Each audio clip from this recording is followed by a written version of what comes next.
As the state hits around $2.7 billion paid out in unemployment, they are looking at the millions they stopped from being handed out to people who are not unemployed in Colorado. My wife and I have been very fortunate and kept our jobs. John McKinney is one of thousands of people that the state's Department of Labor and Employment say were the victims of fraud.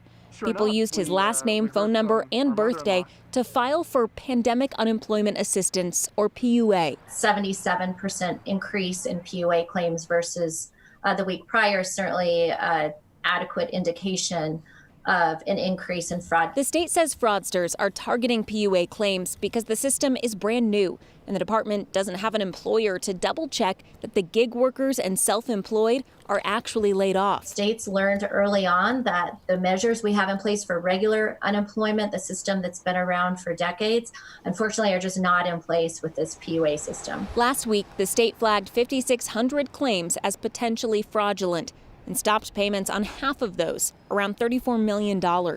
They believe other states will start to see an increase in PUA claims too, now that Colorado is aware of the issue. The fraudsters will move from one state to the next, and it's kind of a cycle you'll see where they are detected in one state, measures are put into place for detection, and then they move their scheme and target another state. I think that would be very difficult to sort out. If you are like John and get a debit card in the mail, but you never filed for unemployment, the state has a link on coloradoui.gov where you can report the fraud.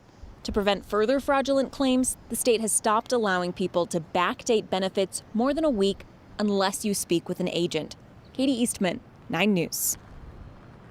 And the state says if you are a victim of unemployment fraud, it is likely your information that was stolen years ago in a security breach, and the fraudsters just figured out an easy way to use it now.